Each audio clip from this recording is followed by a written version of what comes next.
well, hello there, humans, hippies, earthlings, whoever you are, wherever you are, whatever you're doing, and whoever you're lucky enough to be doing it to. Today we're doing it together in the spirit of joy and festivity because we have the Mt25, the Russian light tank that everyone goes ooh, ah, wow about. Well, maybe not so much ooh, ah, wow as in I can't wait to get the LTTB. Which is a bit of a shame because the Mt25 is a solid enough tank. Now, before I go any further, I want to talk about two things. Firstly, this is a patron-sponsored post. Without Patreon, the sponsors who get in there and give a little bit each month to the channel, it wouldn't exist. We wouldn't be doing the videos just about every day of the week. Secondly, there is a wonderful bloke on the NA server by the name of Scumbag Juju. You've probably heard him on Tank Boom. He's a very good player and he's a great fellow. He's got 3 lovely kids, and one of them, Emerson, was born with an enlarged liver very recently. And as any young family would, they're struggling with that. There is a GoFundMe, which I will place a link for right here. She's a wonderful little girl. If you would consider putting a little bit of your hard-earned towards that. I put $50 in there earlier this week, and I know a lot of the patrons have also kicked in as well. He's part of the tanking community, and any time we can help a brother out is a good time. Now I'm back, ready to rock and roll and make beautiful tank love with you, the humans, from San Diego. Had a great time over there in the States. Got to play on the NA server a bit, and gee, there were some rude individuals over there. But there's some rude individuals all over the place, and we get on without them. I want to talk about this tank with relation to its nearest peer, and that's the VK2801. And it's an obvious comparison because they're both tier 6 tanks and they're both light tanks. And they're quite obviously the best of the bunch at that tier because they're the only two in that tier. The VK2801, unfortunately, is a godlike machine. It has fantastic armor for a light tank. It's super quick. The gun handling is all over the MT25.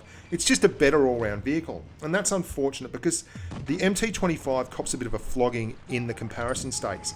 It's also unfortunate, and there's a really important point I want to make here, because the MT25 has this add-on in the tech tree that is an autoloader. And people mistakenly spend a lot of time researching that. And it's one of the reasons why the tank gets a bit of a bad rap. The autoloader is just crap. Do not buy the bloody autoloader. It's a waste of your XP and it ruins the tanking experience. You can see here, one of the reasons why light tanks are so valuable is that they can hit, go back to camo, re-stealth up, shoot, do the whole 9 yards over again, and keep putting damage out. When you're driving an autoloader, if it's got 2 in a clip, like the SP1C, that's fine, because it shoots from stealth, where it's not seen, and then hits again really quickly before everyone gets around and gets a chance to do it. The VK2801 has a single-shot 160 alpha gun, a 76mm, which this tank also has, a 76mm. The autoloader is just brutal. It's 2 shots per clip. There's 4 shots, so you're basically looking at 8 rounds in a clip. Each round will do 55 hit points damage. So what you're looking at is you need to stay very, very close and very, very obviously out loud and proud to do any damage with the tank. Not the least problem of which is it has next to no penetration values. 125mm of pen is what you're looking at on your premium ammunition, and that will cost you 1,200 credits a freaking shot. You're looking at over 9,000 credits to empty a clip into the side of another tank, and most of those aren't get a pen because it's not hard to get 125mm of penetration on a tank like the Kuro Moro Mini or the KV3 or any of these tanks and T150s, and these are tanks that you're going to run into.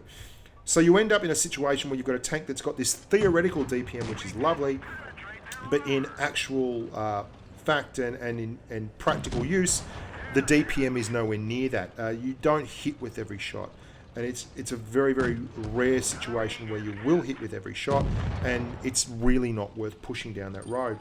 Plus, you have to expose yourself, and the whole point of a light tank is to be a real pest, a stealth runner, someone that hits and moves and gets out there and spots, and is just an absolute punish to deal with.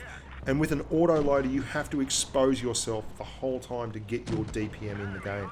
And that's not good when you're 45mm all over. And stock, you've got an absolutely horrific amount of hit points. I mean, you're 500 and something, I think it is. It is devastatingly bad. So for my money, you've got to run the 76mm. Now, the 76mm isn't that great a gun. It's got decent DPM, 1477 DPM, which is right up there with the VK2801, not far off, and it's enough to do the business. But your 0.4 dispersion is typically Russian, and your 2.3 seconds of aim time is just bleh. No one likes 2.3 seconds of aim time, least of all a light tank. What it does have going for it is, well, it's bloody quick. It goes 72 kilometers an hour, which is flat strap. It's got lovely camo, and it can move around the battlefield and smack people's senses. I mean, that's what light tanks are for. But it's not the super strong, overpowered monster that VK2801 is, which is a bit unfortunate because I think people expected it to be something more in that line. It's got 7 degrees of gun depression, which is a touch more than the VK, and that's all well and good, but you're comparing it to a racehorse, and it's not that racehorse. It's not that thoroughbred. It's still mobile though, and it's still got great camo, and it's still got solid DPM numbers, and those things allow it to actually go around the battlefield and contribute just fine and dandy. And you can see here, it can get around and it can climb and it can pump and it can COD tanks and it can be really, really happy in its own little special environment. But it's just not the best tank in its tier. And I think that's where it suffers. Now, if I have to let a little state secret out of the bag, I'm going to tell you that I think the best tank in the new Russian light line is not the T54 lightweight, although that I think is a very, very nice tank. It's the LTTB. And we're going to be reviewing that fresh off the press as soon as I get my head together and actually start editing the footage. And it's all but done, so don't freak out. It's coming. So 72 kilometers an hour, 44 degrees of traverse on your tracks, which is great. 48 degrees of traverse on your turret, and they combine to make it a tank that can certainly brawl and dogfight. Now, you've got flat sides. You can see how aggressively sloped the VK2801's upper glacis is. You're not. You're like a little pug-nosed terrier. And it is a little bit of a terrier. If I could put it this way with this tank, and I think this is absolutely speaks to the skill set of the tank. It's good enough to grind and have a good time playing. It's not really a tank that I consider good enough to hang on to and play just for fun. Not when the VK2801 is available. If you're looking for a light tank fix at tier 6, get the 2801, pass on this tank. But for all that, I mean, I had fun playing it, and I played it a fair bit on the contributor account. I didn't end up playing it on my own Bushka account. And you don't ram big tanks because you'll blow yourself the hell up. I'm going to give you a little look here at a reason why I'm saying don't go the autoloader. Now, Peekaboom is the play style. So this guy spotted the MT25. He has to stay there to put shots on. He can't hide. Like, if he wants to empty out that clip, and he's still doing it, and he had to watch his load, he's taken so much damage there. He hit me once. He got pumped. He got deleted just about. I took 57 damage from that bloody autoloader clip, and he's dead. And I peekaboomed, and I'm waiting until my camo resets, and I'm going to come out here, and I'm going to put another shot in the SU-100, and I'm going to pull back. Unspotted. Continue on my merry way. I've put in, what, 300? It's going to be, I don't know, nearly 500 damage. I took 55 damage back. I never really exposed myself to any great danger. The autoloader makes you stay exposed, like that poor bugger in the MT25. We're going to have a look here. There's a bunch of light tanks in this little section, and it's the reason why I included it. It's not amazing gameplay, but it's pretty solid. And you'll see me rocking the awful bling camo, the fire stick, which is basically me saying, I'm not paying for anything on this account. Have a look at me. You'll see the play style I'm talking about. I'm resetting my camo when I need it, and that's a leopard. He's got crap penetration. I'm angling my upper glacis. He's bouncing. I'm not coming out till I've got one in the barrel.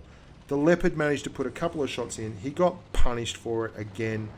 The autoloader works great when you're doing a flyby and you are just aggressively going like a lunatic and you don't want anyone to actually hit you, so you've not stopped moving. But the gameplay style when you're getting to tier 6 and tier 7 just doesn't really support it. And that works great at tier 2 and 3, but it really struggles along at this tier, especially when you've got to take care to aim, because your penetration is so crap. Now these two Leos around this corner, you're going to see exactly what I'm talking about here. And this Leo is going to be firing camo for sure. I'm going to pop around, put one in the Leo. He gets a couple in. I'm bouncing back. He gets a couple in. The whole time, he just has to keep himself stuck up and exposed to get any more shots in. And I'm going to pull all the way back, angle up, so I'm side-scoping off this wall. He can't hit me. He goes to the guy behind me. He's still there. He's taking shots from me. It's just a bad playstyle for a tier 6 medium. He's reloading. He's got nothing in the pipe.